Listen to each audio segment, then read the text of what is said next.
Hey there! This video is going to be a review of the Canon RF 16-28 F2.8 stabilized lens. I will also do some comparisons with the RF 15-35 F2.8 L lens. And before we get into it, a little bit of a disclaimer here that B&H Photo lent me this lens to test out and review and make this video for all of you. So big thanks to B&H. If you're looking to pick up some camera gear, go check out B&H. There are links in the description for this lens and all the gear that I use on a regular basis. So big thanks to B&H. All right, the first thing I want to do is talk about image quality. So here are some images from a recent real estate shoot that I did. All of this was shot on the RF 16-28 on my Canon C80. I really wanted to take it out and use it on an actual gig so I could push the lens and really see what it was capable of. This wasn't what was delivered to the client. I took out some clips and got rid of all the drone footage and sort of shortened it a little bit, but I really wanted to give you a sense of what this would look like on an actual real estate shoot, and that's what you're looking at here. Overall, the lens performed really well. It's really clean and sharp, pretty much what you expect out of this kind of lens.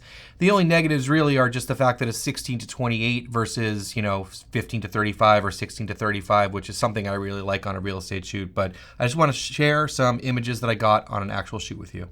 For the next couple sections of this video, all of the testing was done on the Canon R5 Mark II, and I was comparing the 16-28 with the 15-35. I do want to mention that I was using Nisi True Color variable ND filters on both lenses, but they are different sizes, so I actually had different filters for those sizes. So there might be some differences in colors because of that, and I did not color match it whatsoever in post, so don't look too much into the color between the two lenses on these tests. The first test we're going to take a look at is going to be stabilization. Now, I do this in two different ways. One is like a walking vlogging test where I just hold the camera up in front of me and I'm really not careful as I walk, and then a static shot to see how it would do, trying to get a really steady shot. I do want to mention though, if you're unfamiliar with this, with Canon mirrorless cameras, if you have a lens with stabilization and you turn the stabilization on, you also turn the IBIS on. So there is no way to just test the lens stabilization on a mirrorless camera, and the only way to turn the IBIS off is to also turn the lens stabilization off. So keep in mind here, when the lens stabilization is on in these tests, the IBIS is on as well. Starting off here with the walking vlogging test at their widest focal lengths, we have the lens stabilization and IBIS turn on with digital stabilization off. And you can definitely see those wobbles in the corners, which you'd expect with Canon mirrorless cameras at wide focal lengths. This is with the digital stabilization turned on, and this definitely crops in a little bit, but definitely helps smooth out the image a little bit. And they're looking pretty similar here in my opinion. And lastly, this is with the digital stabilization turned on to enhanced to see what that looks like. And again, this crops in even more. Both are looking fairly similar in this test. Next up is a static test. This is at their longest focal lengths, so 35 and 28. This is with no stabilization. This is with the lens stabilization and the IBIS turned on. This is with the digital stabilization turned on. You can see that it zooms in a little bit, but it smooths out. And lastly, digital enhanced. You can see what that looks like. Overall, I think the stabilization looks pretty similar between the two cameras. I didn't notice too much of a difference, and while out shooting with it, the stabilization in most of the Canon lenses work pretty well. Next up is a basic autofocus test with both lenses at 24mm and f2.8. Now, I was using my R5 II here with the same settings with both lenses, and I do have the sensitivity and speed turned down a little bit, which is how I prefer it. I would say looking at this simple test here, I think the 15-35 is just a little bit more confident with the autofocus. You can definitely see some focus breathing on the 16-28. I didn't have any issues with the autofocus while I was out shooting, but I think in this test here, at least, I think the 15-35 performed just a little bit better. So let's get on to talk about the focus breathing. 16-28 definitely has some significant focus breathing. Here is a test at f4 at 28mm with the focus breathing correction turned off. Now, of course, the new Canon mirrorless cameras do have focus breathing correction, so when you turn it on, it does crop in a little bit, but it completely eliminates the focus breathing, so it may not be as much of an issue for you if you have that in your camera.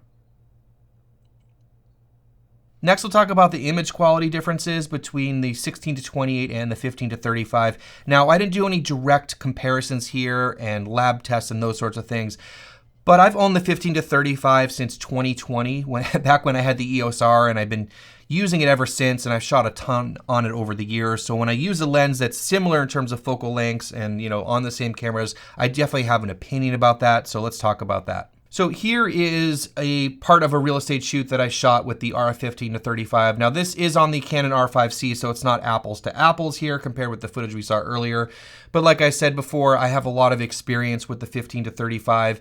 And in my opinion here, I think the 15-35 is not like way sharper or cleaner or those sorts of things. I think the 16-28 does a great job. But what I find about the 15-35 is it has a little bit more of that sort of magic sauce that I like to say. It's just a little bit richer and punchier, and some of the flares and stuff, I really like it. I think it's a little bit prettier of a lens. It is a lot more expensive, but overall, like in terms of just how the look and feel of the image, I definitely prefer the image out of the 15-35, but the 16-28 can definitely produce some really nice images.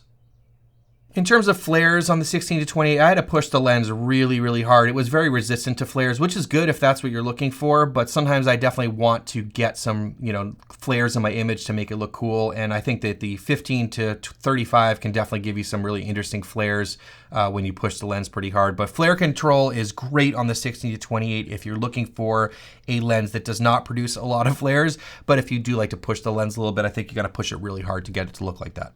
Next, we'll talk about the build quality, design, and features of the lens. This is mostly plastic on the outside, but it definitely keeps the weight down and it is very compact. The first thing I want to mention here is the zoom ring. So as you can see, you can zoom from 16-28, of course, but when you go below 16, it locks the lens down and makes it compact for traveling and storage. So before you start shooting, you actually have to open the zoom ring to get to 16, and your camera will actually tell you to do that. It'll give you a warning to open the lens before you start shooting. And as you zoom to 28, the lens gets smaller, and then, as I said, you can close it up and pack it away, which is really nice. So this is the zoom ring, of course, and we also have a focus ring here. In terms of switches on the lens, we have an autofocus manual focus switch, which I love to see on lenses, and we also have the stabilizer switch on this side. Of course, we have the usual design for the RF lenses. On the front, we have a 67mm filter thread, and on the back, we do have a weather sealing gasket. So overall, build quality and design, I think it's pretty much what you'd expect out of this lens, trying to keep the size and weight down. I also want to mention that if you buy this lens, it does not come with a lens hood. Taking a look at these two lenses next to each other, you can see the size difference. There's a huge difference both in terms of the length of the lens, but also the width of the lens. We have 67mm front filter on the 16-28 and 82 on the 15-35. Just a huge difference. Carrying these around, putting them in your bag, putting them on a gimbal, all that kind of stuff.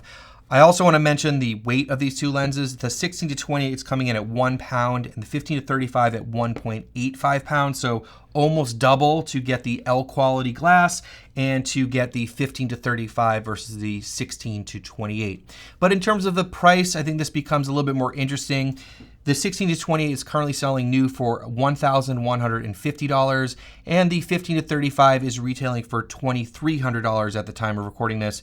But the 15-35, like I said, has been out for a long time. I bought mine in 2020, and you can get these used for, I've seen them $1,500, $1,600 at this point. Probably not going to find too many used copies of the 16-28 because it hasn't been out as long. So the price difference, if you're willing to shop used, is a lot closer, and you do get the L quality glass and the wider focal range of 15-35. It is really nice for me personally to have 15/16 because, especially when you're doing real estate, having 15 in some areas is nice in tight spots. And I was finding myself wanting the zoom range from 20-35, and maybe that's just because I've been really used to shooting on a 16-35 or 15-35 for so many years.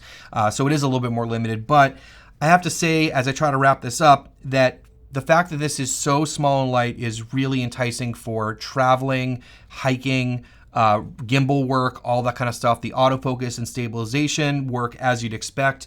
I think for most people, you're not going to see too much of a difference in image quality between them, but for someone who's shot so much on this, I do notice those small differences with the 16-28. Another lens that you might want to consider is Canon's RF 14-35 f4, which is selling for $1,400 and is 1.2 pounds. So it's a little bit heavier than the 16-28, but significantly lighter than the 15-35. I haven't really used that lens very much, and I would like to before I really decide if I want to pick up the 16-28. Luckily, again, big thanks to B&H for letting me borrow this to test it out. I think this is a great option for a lot of people. Again, small, lightweight, and a little bit cheaper than the other options out there, and you still get an F2.8, so it's really helpful, especially in low light situations and those sorts of things. All right, hope you found this video helpful. If you did, please consider hitting subscribe. Thanks so much for watching, and we'll see you in the next one.